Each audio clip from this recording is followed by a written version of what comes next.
আমি কোরআনের পক্ষে থাকার জন্য কেন্দ্র সরকার ও রাজ্য সরকার উভয় আমার দুশমন হয়েছে। যেমন গত 2-3 দিন আগে কেউ কোরআনের বিরুদ্ধে বলল, তার অনেক আগে রাজ্য সরকারও কোরআনের বিরুদ্ধে বলেছে। বলেছে না বলেন? বলেছে কোরআন শেষ হয়ে যাবে আমার উন্নতি। এটা কি বিরোধী নয়? এটাকে কোরআনকে অপমান করা নয়? এটাকে কোরআনের বিরুদ্ধে কথা নয়? আপনি কোরআন মানেন না, এটা আপনার বিষয়। আমরা জোরও করি না যে আপনি কোরআনকে মানুন, কিন্তু আমি মানি। আপনার যেমন কোন একটা ধর্ম আছে পছন্দ, ওটা আপনার পছন্দ, আমি মানি না, কিন্তু আমি আপনার ভালোবাসাতে আঘাত দিতে পারি না। আর এই শিক্ষাটা আমার কোরআন আমায় দিয়েছে। জোরে বলুন সুবহানাল্লাহ। আপনার ধর্মগ্রন্থ আপনাকে কি শিখিয়েছে আমি জানি না, কেন কোন ব্যক্তি ভুল করলে ধর্মগ্রন্থকেও টানার আমার ধর্ম আমাকে শিক্ষা দেয় না। এজন্যই তো কোরআন শ্রেষ্ঠ। আরে প্রতিটা ধর্মগ্রন্থ সংযোজন সংশোধন সময়ের সাথে সাথে চেঞ্জ হয়েছে, কিন্তু কালামুল্লাহ কোরআন 1500 বছর ধরে চেঞ্জ তো দূরের কথা, জের জবর পেশ নুকতাকেও কেউ সরাবার ক্ষমতা রাখে না। জোরে বলুন সুবহানাল্লাহ। কেন? এটা কোনো মানুষের নয়, এটা কোনো মানুষের মত নয়, মানুষের কিতাব লেখা নয়। এটা হলো একমাত্র স্রষ্টা রব্বুল আলামিনের পক্ষ থেকে এসেছে মানুষ জাতির জন্য গাইড বুক। আমরা চলবো কিভাবে মানুষ জাতি, সেই গাইড বুক আমাদের স্রষ্টা বানিয়েছে। মানুষ কখনো মানুষকে গাইড দিতে পারে না। এই মাইক্রোফোন যে তৈরি করেছে সে সব থেকে বেশি জানে। এই বক্স, এই মেশিন, এই ঘড়ি, এই মোবাইল, যে কোম্পানি, যে ইঞ্জিনিয়ার তৈরি করেছে সে সব থেকে বেশি ভালো জানে। তাই প্রতিটা জিনিসের সঙ্গে একটা নোটবুক দেয়, কোনটা এর জন্য শুট করবে, কোনটা শুট করবে না। মানুষকে যিনি সৃষ্টি করেছে তিনিও আমাদের জন্য গাইড বুক পাঠিয়েছেন, সেটা হলো কোরআন শরীফ। জোরে বলুন সুবহানাল্লাহ। এর আগে আরো 103টে পেটিয়েছে, কিন্তু সেইগুলো মানুষ সময়ের সাথে সাথে তার মধ্যে ভুল পদক্ষেপের জন্য বা মহান স্রষ্টা সেগুলোকে রদ করে দিয়েছে, বাতিল করে দিয়েছে। কেন? ডাক্তারি পারে একটা রোগীর প্রেসক্রিপশনের মেডিসিনকে চেঞ্জ করতে, ঠিক তো নাকি? যখন কোন কোম্পানি একটা মোবাইল বার করেছিল প্রথম, তার মধ্যে ক্যামেরা ছিল না, শুধু চিপ দিয়া যেত, তাই তো নাকি? তারপরে আবার কোম্পানি বার করলো চিপও থাকবে ক্যামেরাও থাকবে। তারপরে কোম্পানি আর একটু বার করলেন, সেখানে আবার কি জিবি সিস্টেম দিলেন, চিপ ছাড়াও চলবে। কিন্তু আগের গুণও আছে, যত আসমানি কিতাব আছে সব গুণ কোরআনে আছে। কোরআন কিন্তু একদম লেটেস্ট। জোরে বলুন সুবহানাল্লাহ। এরপরে আর কোন আসমানি কিতাব আসবে না। এই কিতাব এসেছে হুদাল লিন্নাস, মানুষের জন্য। মানুষের জন্য এই কিতাব এসেছে। সে যে ধর্মেই জন্ম হোক না কেন, প্রত্যেকটা মানুষকে কল্যাণ, সঠিক রাস্তা, নিরাপত্তা, প্রেম, ভ্রাতৃত্ব, ভালোবাসা, সন্ত্রাস মুক্ত পৃথিবী, দুর্নীতি মুক্ত পৃথিবী, নেশা মুক্ত পৃথিবী, রেপ মুক্ত পৃথিবী, খুন মুক্ত পৃথিবী একমাত্র কোরআন দিতে পারে। জোরে বলুন সুবহানাল্লাহ। আমেরিকা তো এত কিছু করেছে, রেপকে বন্ধ করতে পেরেছে, ডিভোর্স বন্ধ করতে পেরেছে, কিন্তু কোরআন যে মদিনা 100% মেনে চলে, সেই মদিনা শরীফকে দেখো 1450 বছর 1500 বছর ধরে ওই মদিনায় কখনো রেপ তো দূরের কথা, একটা নারীকে ইফটিজিংও করা হয় না। জোরে বলুন সুবহানাল্লাহ। যুবকেরা, তরুণেরা, এ নবী পাকের প্রেমিকেরা, কোরআনকে মুহাব্বত করে ভালোবাসো, কোরআনের পক্ষে আওয়াজ তোলো। কোরআনের দুশমন তো তারা যারা কিনা সন্ত্রাস, কোরআনের দুশমন তো তারা যারা মানবতার বিরুদ্ধে, কোরআনের দুশমন তো তারা যারা নারী দেহকে শোষণ করে, কোরআনের দুশমন তো তারা যারা মানুষের খোদা হওয়ার স্বপ্ন রাখে। কেন কোরআন এদের চক্রান্তকে বারবার ব্যর্থ করে দিয়েছে। কোরআন মানুষের চোখকে খুলে দিয়েছে, কোরআন মানুষকে জানিয়ে দিয়েছে মানুষ কখনো মানুষের প্রভু হতে পারে না। তোমরা মানুষের উপাসনা করো না। কোরআন জানিয়ে দিয়েছে তামাম কায়নাতের মালিক হলেন একজন, লিল্লাহি মা ফিস সামাওয়াতি ওয়া মা ফিল আরদ, জমিন আসমানের একমাত্র মালিক হলেন আল্লাহ। এই জন্য কোরআনকে তারা অপছন্দ করে। এই কোরআন জানিয়ে দিয়েছে কেউ যদি রেপ করে, ওই রেপিস্টকে গলা পর্যন্ত পুঁতে দিয়ে তাকে পাথর মারতে মারতে মেরে ফেলো। কেননা যে নারী জাতির সম্মান দিতে পারে না, তার বেঁচে থাকার কোনো অধিকার নাই। তাই রেপিস্টকে মারতে বললে আজকে যারা রেপিস্ট তারা কোরআনের বিরুদ্ধে তো কথাই বলবে। কেন কোরআন যদি থাকে রেপিস্টদের উপরে আইন চালু হয়ে যাবে, রেপিস্টদের বিরুদ্ধে কথা হবে। এ যুবকেরা, তরুণেরা, এ আমার নবী পাকের প্রেমিকেরা, কোরআন জালিমদের বিরুদ্ধে লড়াই করতে বলেছে, কোরআন জালিমদের বিরুদ্ধে সংগ্রাম করতে বলেছে। আজকে দিনে যারা জালিম আছে তারা তো কোরআনের বিরোধী করবে, কিন্তু দুঃখের বিষয় তুমি আমি কোরআনের মাননেওয়ালা বলে সেই জালিমদের সঙ্গে কি করে দল করি, সেই জালিমদের সঙ্গে কি করে সাথ দিই, সেই জালিমদের সঙ্গে কি করে উঠা বসা করে, সেই জালিমদের কি করে শক্তিশালী করি। এটাই তো বড় দুঃখের বিষয়, এটাই হলো বুঝার বিষয়। মনে রেখে দিও, তুমি আল্লাহ পাকে তোমাকে আমাকে ছাড় দিয়েছে, ছেড়ে কিন্তু দেয়নি। এ নওজওয়ানেরা, কিয়ামতের দিনে কোরআনকে যারা মহব্বত করবে, কোরআনকে যারা প্যার করবে, আমার আল্লাহ পাক কিয়ামতের দিনে কোরআনের খাতিরে তাদেরকে নাজাত দিয়ে দেবে। কিয়ামতের দিনে কোরআনকে আল্লাহ সুন্দর করে সাজাবে। সেই কোরআন তখন বলতে লাগবে, ও রব্বি, আল্লাহ পাক এই জমিনের উপরে যারা আমার হয়ে কথা বলেছে, আমাকে মুখস্থ করেছে, আমাকে স্মরণ করেছে, আমাকে মুখস্থ করেছে, আমাকে এমন করে সিনার মধ্যে রেখেছে, ও রব্বি আল্লাহ পাক আজকে দিনে তাদেরকে আপনি নাজাত দিন, নাজাত দিন। ওই কোরআনের খাতিরে আল্লাহ কোরআনের প্রেমিকদেরকে আল্লাহ সেদিন জান্নাতি বানিয়ে দেবে। আরো জোরে বলুন সুবহান।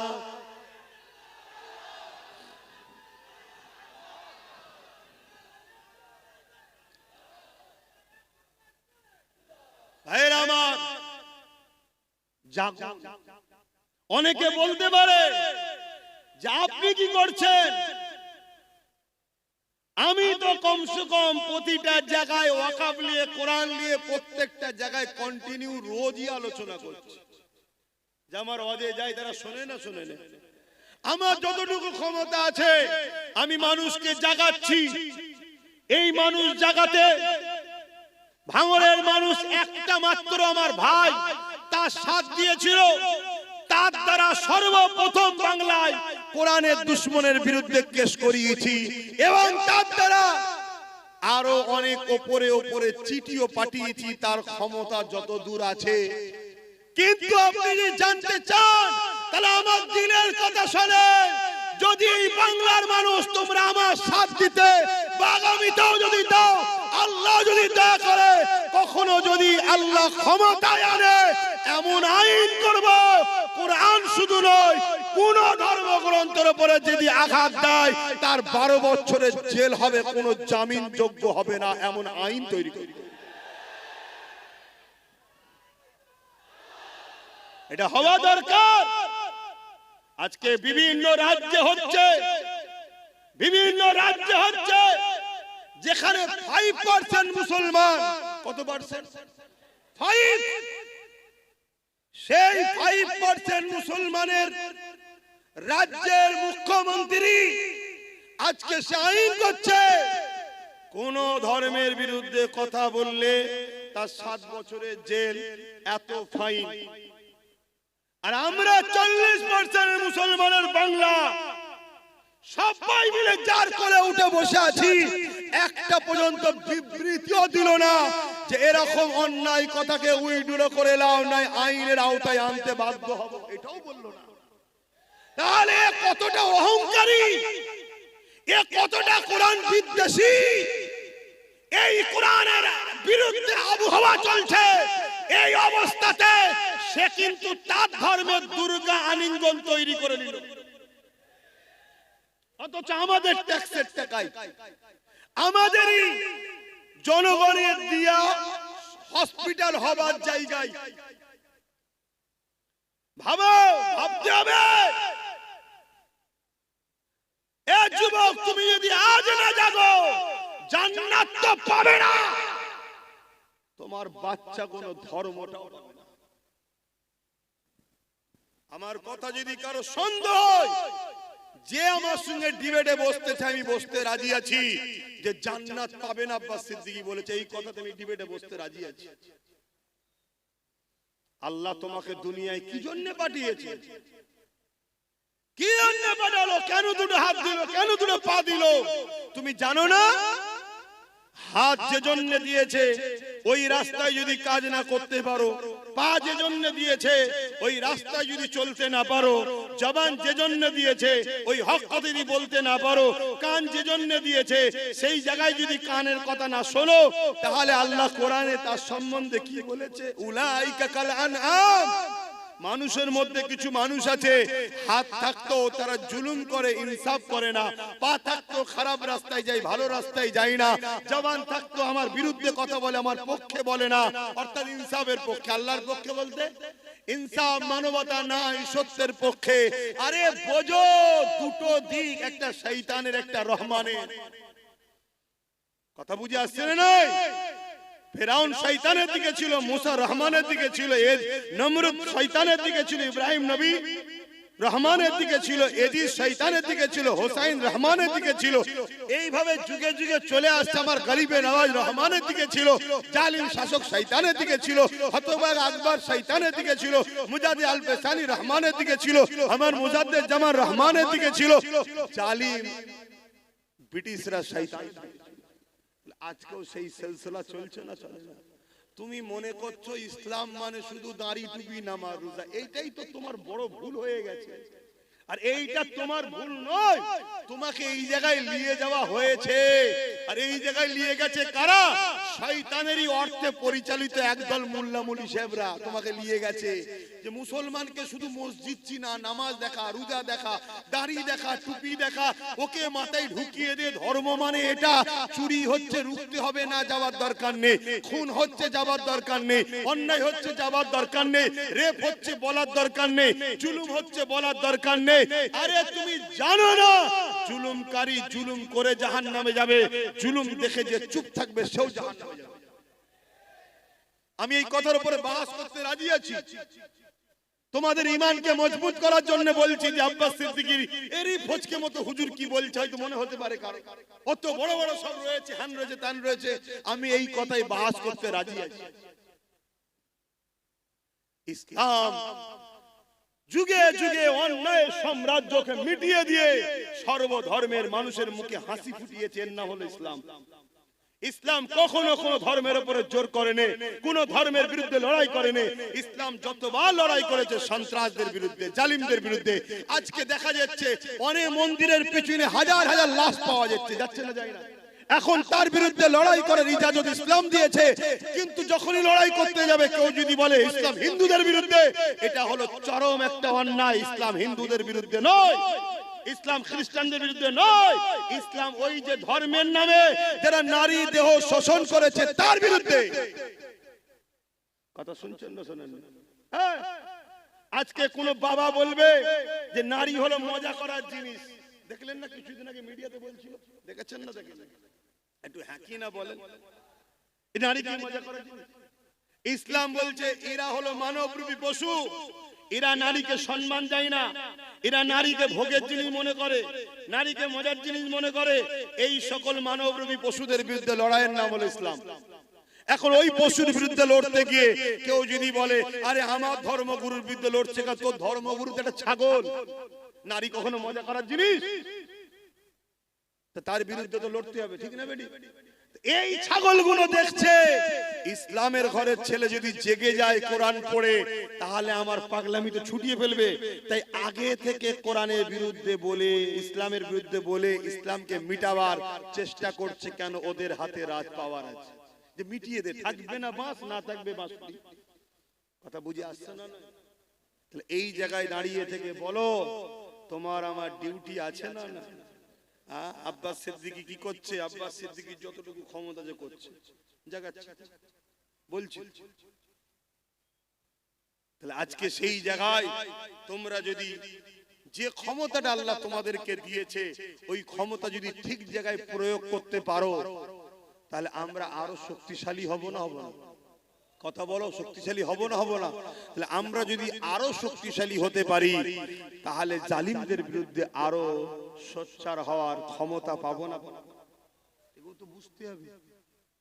আমি আবার একবার বলছি, আমরা সবাই বাপ আদম, মা হাওয়া সন্তান। হিন্দুরা আমার ভাই বোন, আদিবাসীরা আমার ভাই বোন, দলিতরা আমার ভাই বোন, সাঁওতালরা আমার ভাই বোন, মতুয়ারা আমার ভাই বোন। তোমরা মানো চাই না মানো, আমি তাদেরকে ভাই বোন বলে মানি। কেন? তাদেরও বাপ যে, আমারও বাপ সে, তাদেরও মা যে, আমারও মা সে। প্রথম বাপ মা আদম আর হাওয়া থেকে পৃথিবীতে মানুষ্য জাতি তৈরি হয়েছে। কোন হিন্দু, আদিবাসী, দলিত, সাঁওতাল, বাগদির সঙ্গে আমাদের লড়াই নয়। সে কি ধর্ম, তার কি খাবে, তার কি পছন্দ, তার কাছে। কিন্তু কেউ মুসলমান হয়েও যদি নারীকে উপরে জুলুম করে, তার বিরুদ্ধেও যেমন যুদ্ধ করতে হবে। সে যে কোনো ধর্মের হোক, নারীর উপর জুলুম করলে তার বিরুদ্ধে লড়াই করতে হবে। শুনছেন না? শোনেন? কেন? নারী মায়ের জাত, ও ধর্ম কি আমি দেখবো না? আমার মায়ের জাতের উপরে জুলুম হয়েছে, সে মুসলমান মেয়ে হলে তার পাশেও দাঁড়াবো, অমুসলিম মেয়ে হলে তার পাশেও দাঁড়াবো। তাই আজও এতদিন হয়ে যাবার পরে তিলোত্তমা বোনকে তো কম বেশি সবাই ভুলে গেছে, কিন্তু নওশাদ তার নামে এখনো ব্যানার টাঙিয়ে রক্তদান শিবির লড়াই এখনো করছে না? করেন? কেন? নওশাদকে এই শিক্ষাটা মোহাম্মদ রসুল দিয়েছে। কথা বুঝে আসছে না? হ্যাঁ, অনেকে ভুলে গেছে, অনেক হুড়োহুড়ি করেছিল, অনেকে সব ভুলে গেছে। কি গো, ভুলে গেছে না? যাই না, কিন্তু না, সে কোন ধর্মের, কি তার পছন্দ, তার কি খায়, সে কি ধর্ম করে, কাকে উপাসনা করে, ওটা আমার দেখার বিষয় নয়, ওটা স্রষ্টা দেখবে। কিন্তু এতটুকু জানি, সে একজন সৎ, ভদ্র, একটা মায়ের জাত, মানুষের সেবা করতে, একটা লেডি ডাক্তার। তার উপরে জালিমরা জুলুম করেছে। এই জালিমদের বিরুদ্ধে লড়াই করে বোনের পক্ষে থাকাটা হলো ইসলাম। আমি বুক ঠুকে বলে যাচ্ছি, এতগুলো ক্যামেরায় রেকর্ড হচ্ছে, আপনারাও শুনছেন। কোন যদি মায়ের বেটা মলি সাহেব থাকে, আমার এই কথাকে কেটে দিক, যেটা ইসলাম নয়। আমরা মনে করি শুধু মসজিদে যাও, আল্লাহু আকবার, হয়ে গেছে ইসলাম।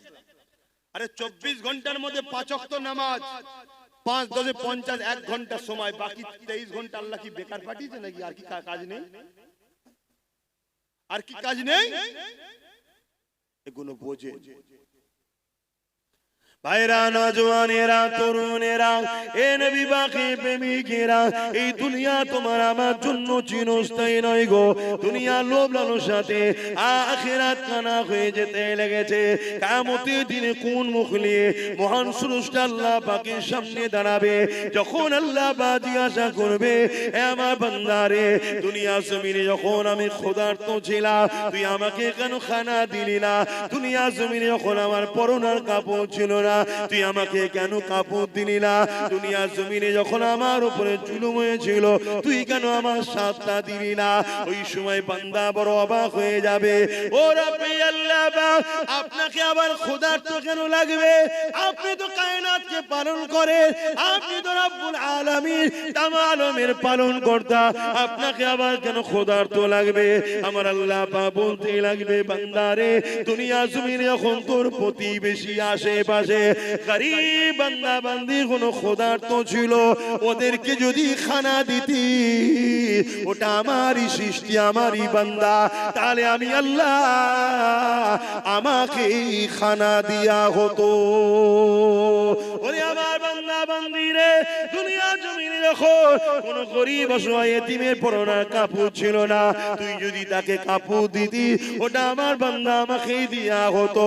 দুনিয়া জমিনে যখন আমার কোন বান্দা বান্দির উপরে জুলুম অত্যাচার হয়েছিল, বান্দারে তুই যদি আমার বান্দা বান্দির পাশে দাঁড়িয়ে জালিমদের বিরুদ্ধে লড়াই করতি, ওরে আমার বান্দা বান্দিরে, ওটা আমারই বান্দার পাশে দাঁড়ালি, আমি আল্লাহ আমারই পাশে দাঁড়ানো হতো। হ্যাঁ বান্দা আমার কোনো প্রয়োজন না, কিন্তু আমার বান্দাকে ভালোবাসবি তুই। তাই রাসূলুল্লাহ জানিয়ে দিলে, আল্লাহ পাকে যদি দয়া পেতে চাও, আল্লাহর বান্দাদের উপরে দয়া করো, আল্লাহর সৃষ্টির উপরে দয়া করো। সে হিন্দু হতে পারে, সে বিপদে বললে তার উপরে দয়া দেখাও। কেউ আদিবাসী হতে পারে, সে মুসিবতে বললে তার উপরে দয়া দেখাও। কেউ গরিব যে কোনো ধর্মের হতে পারে, তার পাশে দাঁড়াও।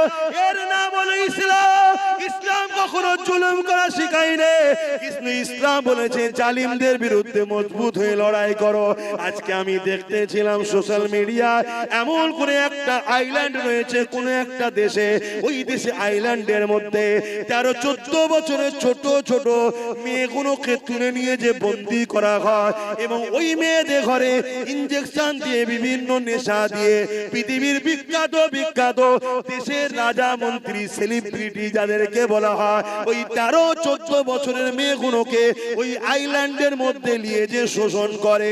আজকে মুসলিম শুধু নয়, মানবতাকে জিজ্ঞাসা করি, যারা বাচ্চা বাচ্চা মেয়েদের ঘরে 13-14 বছরের মেয়েকে তুলে নিয়ে যে আইল্যান্ডের মধ্যে নিজের নফসের খিদে মিটাবার জন্য, নিজের হাবাসকে মিটাবার জন্য, নিজের শরীরের চাহিদা মিটাবার জন্য এই ফুটফুটে বাচ্চা মেয়েগুলোকে ইনজেকশন দিয়ে নেশা দিয়ে দিনের পর দিন শোষণ করে, রেপ করে, পরবর্তীতে তাদেরকে মেরে দেয় বা মরে যায়। কত অত্যাচার না হয় বলো, এদেরকে মেরে দেওয়া দরকার আছে না না? এটাই ইসলাম বলেছে, জালিমদেরকে যেখানে পাবে, এমন করে মুশরিক জালিমদেরকে যেখানে পাবে তাদেরকে হত্যা করো। কেন সেই সময়ে ওই জালিমদের চরিত্র এমন ছিল, বাজারে নারীদেরকে নিলামে তুলতো, বাচ্চা বাচ্চা কন্যা ঘরে জ্যান্ত মেরে দিত। এ আজকের জালিমরা শোন, তোরা আজকে সেই জালিমদের জালিম প্রমাণ দিয়ে দিলি, কোরআনের বিরোধী করে প্রমাণ করলি। আজকে দিনে তোরা হলি সেই নারী শোষণ, সেই দিনে যেমন ছিল আজকে দিনে তোরা তার প্রমাণ দিলি। তাই কোরআন কখনো জুলুম করতে শেখায় না, কিন্তু কেউ যদি জুলুম করে তাকে মাফ করতে শিক্ষা দেয় রে।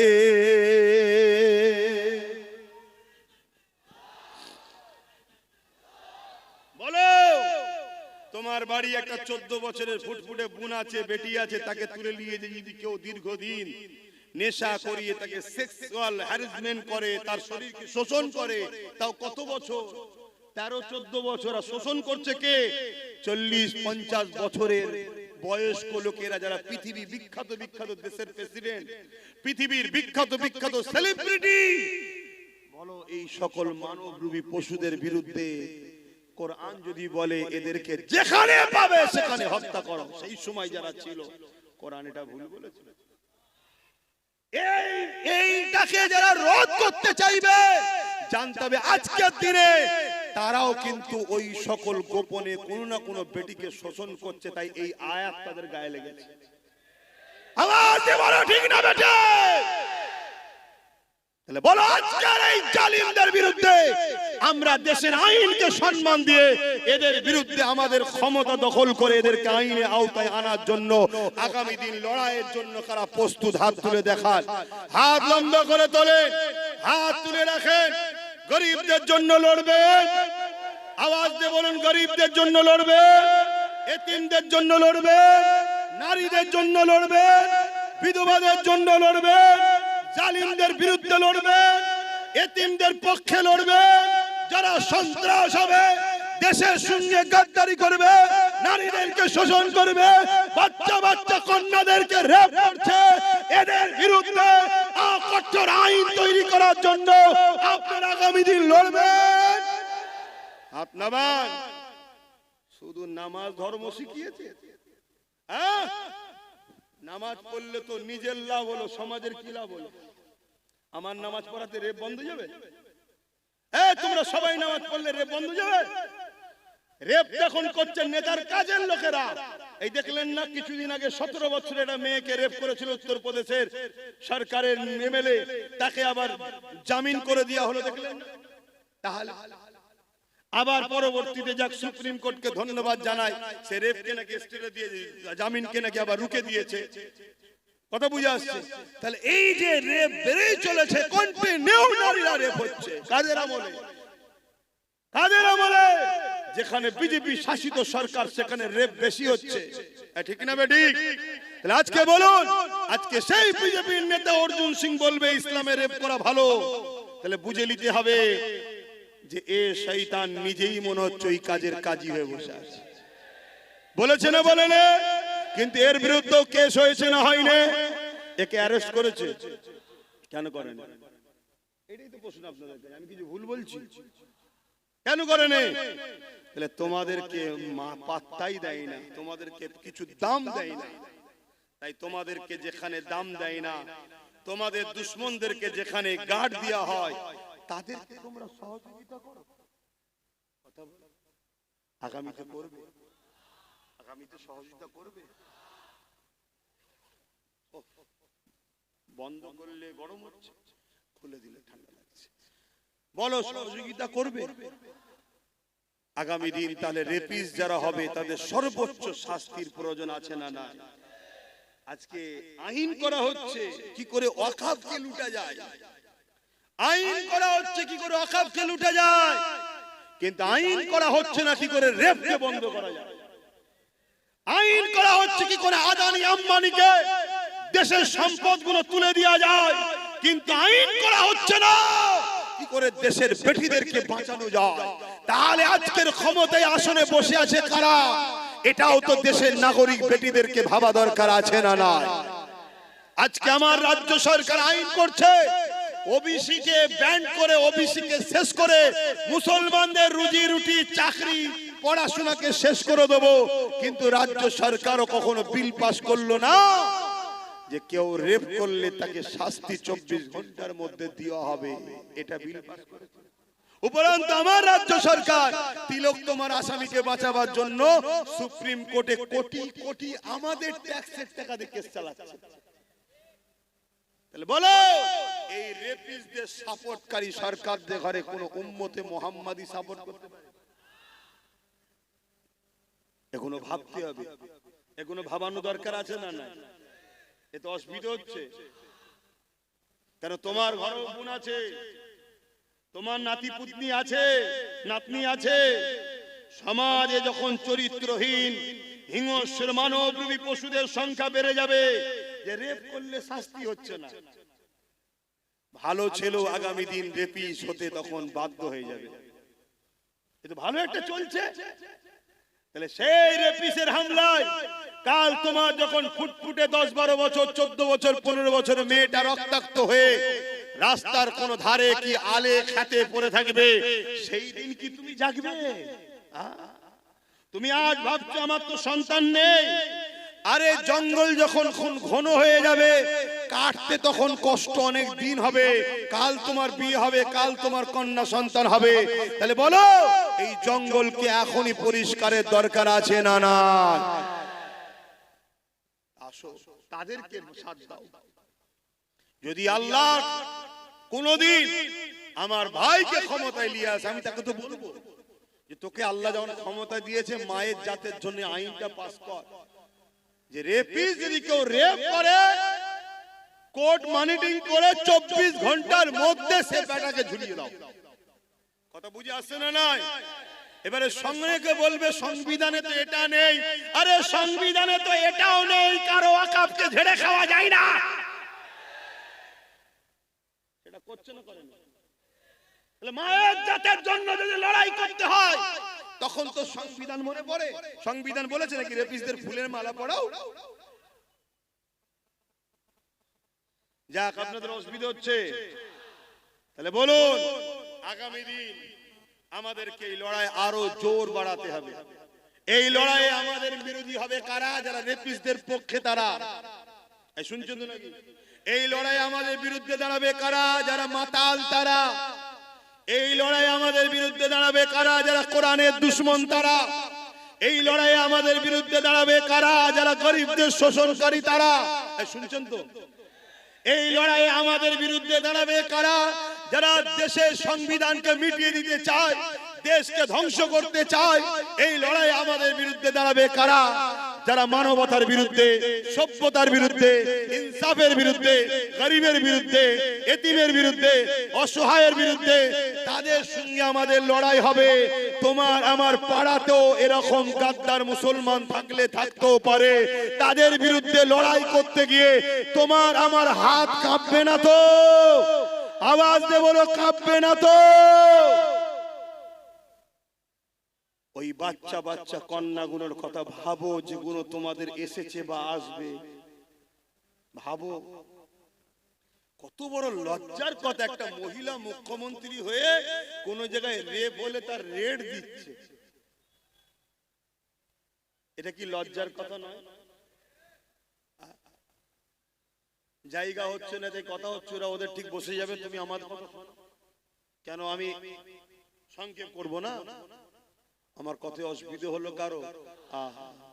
অথচ আল্লাহ নবী জানিয়ে দিলে কারো ঘরে যদি একটা কন্যা সন্তান হয়, এই প্রথম কন্যা সন্তানের মানে এই বাপকে, ওই দাম্পত্য জীবনকে, ওই বাপকে মহান স্রষ্টা রব্বুল আলামিন কন্যা সন্তান দিয়ে জান্নাতের পয়গাম পৌঁছে দিয়েছে।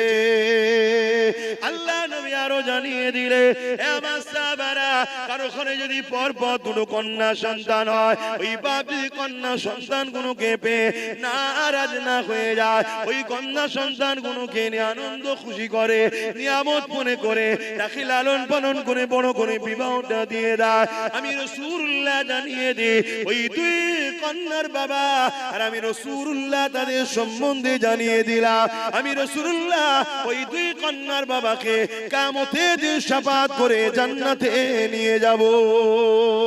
আল্লাহ নবী আরো জানিয়ে দিলে এ দুনিয়ার মানুষেরা, আমার বাপদানেরা, মায়েরা, বোনেরা, বিশ্বের নারীদেরকে জানায়, আমার ভাষা যারা বুঝবেন, যে কোনো ধর্মের হোক না কারো, ইসলাম নারীকে এত সম্মান দিয়েছে, ইসলামের মোকাবেলায় দাঁড়াবার কারো ক্ষমতা নাই।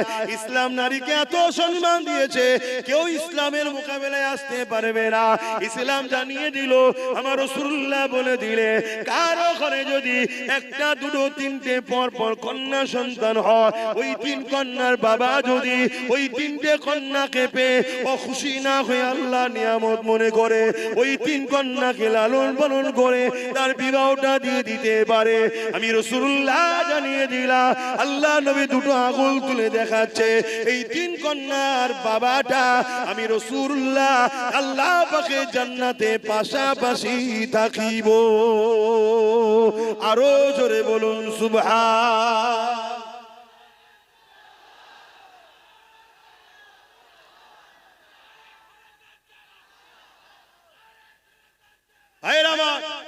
ভাবতে হবে সেই ইসলামের উপরে মিথ্যাচার হচ্ছে কি? ইসলামে নাকি রেপ করা ভালো। যে ইসলাম নারীকে এত মর্যাদা দিয়েছে, একটা একটা নারী একটা একটা জান্নাত, বলুন সুবহানাল্লাহ। যে ইসলাম নারীকে এত মর্যাদা দিয়েছে, আল জান্নাতু তাহতা আকদামুল উম্মাহাত, প্রত্যেকটা পুরুষের জান্নাত নারীর পায়ের তলায়, সেই নারীটা হলো সেই পুরুষের মা, জোরে বলুন সুবহানাল্লাহ। যে ইসলাম নারীকে এত মর্যাদা দিয়েছে, শ্রেষ্ঠ পুরুষ ওই ব্যক্তি যাকে তার স্ত্রী সার্টিফিকেট দেয়, নারী হলো স্ত্রী সার্টিফিকেট দেয় যে আমার স্বামী ভালো, সে হলো শ্রেষ্ঠ পুরুষ। ইসলাম নারীকে এত মর্যাদা দিয়েছে, সেই ইসলামের উপরে মিথ্যাচার করছে, এর কারণ একটাই, এরা জেনে নিয়েছে পাওয়ার আমাদের হাতে। তাই বলে যাচ্ছি, আব্বাস সিদ্দিকী কি করছো কেউ যদি জানতে চাও, কোনদিন যদি আমাদেরকে ক্ষমতা দাও, এই নারী বিদ্বেষীদের ঘরে তুলে নিয়ে যে এদের পাছা প্রশাসন দিয়ে লাল করে ছেড়ে দিবার ক্ষমতা আমরা রাখি। আল্লাহু আকবার, জিন্দাবাদ জিন্দাবাদ, ইয়া রাসূলুল্লাহ ইয়া রাসূলুল্লাহ, আল্লাহু আকবার। নারীদের পক্ষে আছি তো নাকি? নারী বিদ্বেষীদেরকে প্রশাসন তুলে নিয়ে যে আইনের আওতায় এনে পাচা লাল করুক, এর পক্ষে আপনারা কি নয়? জোরে বলুন, হাত তুলে বলুন পক্ষে নয়। কিন্তু প্রশাসন আমার আপনার কথা শুনবে কেন? আমি আপনি তো কে?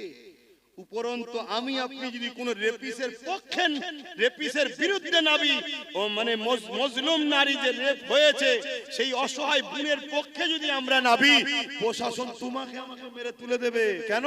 প্রশাসন এখন রেপিসদের হাতে কন্ট্রোল। ভাষাটা কি খারাপ লাগলো? প্রশাসন বন্ধুদের কিছু করার নেই, তারা চাকরি করছে। তারা বলছে জনগণ দেখে দেখে এই রেপিসদের ঘরেই বসিয়েছে, শিক্ষিতদের বসাই নেই। এক কথা মাথায় ঢুকছে? তাহলে বলো, পাপ একজন করে, সে যেমন পাপ করে জাহান্নামে, পাপীকে কেউ যদি পাপ করার ক্ষমতা যোগায়, সে কি জাহান্নামী নয়? কি বলছি শুনছো? একটু বোঝো, একটু জাগো, একটু দেখো। আজও নবী আমার মদিনা জমিনে তোমার আমার জন্য কাঁদতেছে। সেই নবী পাকের দ্বীন ইসলাম তোমার আমার কাছে রেখে গেছে। এ যুবকেরা, তরুণেরা, তোমার আমার কি দায়িত্ব নয় সেই রাসূলুল্লাহ দ্বীনের জন্য ভাবা? অসুবিধা হচ্ছে নাকি? জায়গা হচ্ছে না তো একটু চাপাচাপি করা যাবে? আর কোন লাইন নেই? বলছে পিছিয়ে আছে, কম বক্তা বলবি তো এগিয়ে আছে। হবে না? এই কি বলছো? অসুবিধা হচ্ছে? কিন্তু আমার একটা তো টেনশন মাথায় আছে। আমার একটা মাথায় টেনশন আছে। কি টেনশন বলেন তো? গতবারে 250 জন 1000 করে দিয়েছিল এই মাহফিলটা হওয়াতে। দিয়েছেন না? দেন না? এই বছর আপনারা দিবেন না? তার জন্য তো আল্লাহ করে হয়েছে এই মাহফিল, এবং এতগুলো ভাইদের আমাদের মেহমানদারি হবে। বেশিরভাগ তো আমার খিলকাপুরের মা বোনরাই তো সব দিয়ে দেয়, প্রায় যখন চাঁদা তুলি দেখেছি তো। কিন্তু 250 জনের একটা টেনশন মাথায় রয়েছে যে কমসে কম সে 250 জন বেঁচে আছে তো আল্লাহ করে নাকি? বলুন ইনশাআল্লাহ। এবারে একটু হলেও তো বাড়া দরকার, 250 জায়গা 260 তো হোক নাকি? একটু প্রথমে 1000-এর হাতটা গুনে নি, তারপর জলসার দিকে যাচ্ছি। কারা কারা নিয়ত করে এসেছেন ভাইজানের জলসা হবে, 1000 করে টাকা দিতে পারবেন, নিয়ত করেছেন? একটু হাতটা গুনে নি। একটা, দুটো, তিনটে, চারটে, 1000 করে। 5টা, 6টা, 7টা, 8টা, 9টা, 10টা, 11টা, 12টা, 13টা, এগুলো নাবান, যেগুলো গোনা হচ্ছে নাবান। 14, 15, 16, 17, 18, দাঁড়ান, এখন হাত নাবালে হবে না। 19, 20, 21, 22, 23, 24, 25, 26, 27, 28, 29, 30, 31, 32, 33, 34, 35, 36, 37, 38, 39, 40, 41, 42, 43, 44, 45, 46, 46, 47, 48, 49, 50, 51, 52, 52। ওহ, কি তো দূরে দেখা যাচ্ছে না, বয়স হয়ে গেলে চোখে এই এমন চোখে আলমের দিকে দেখবো। 54, এইদিকে কারা? এইদিকে কারা? হাত তোলো, লম্বা করে তুলবে তো। 54, 55, 56, 57, 58, 59, 60, 61, 62, 63, 64, 65, 66, 67, 68, 69, 70, 71, 72, 72, আর কই? 73, হাত নাবান। 73, 74, 75, 75 জন হয়েছে। 76, হাত নাবাও। 76, আর কই?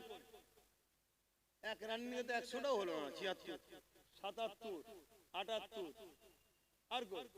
79, 79টা হয়েছে। 80, 81, আরে বাবা তোল না তাড়াতাড়ি।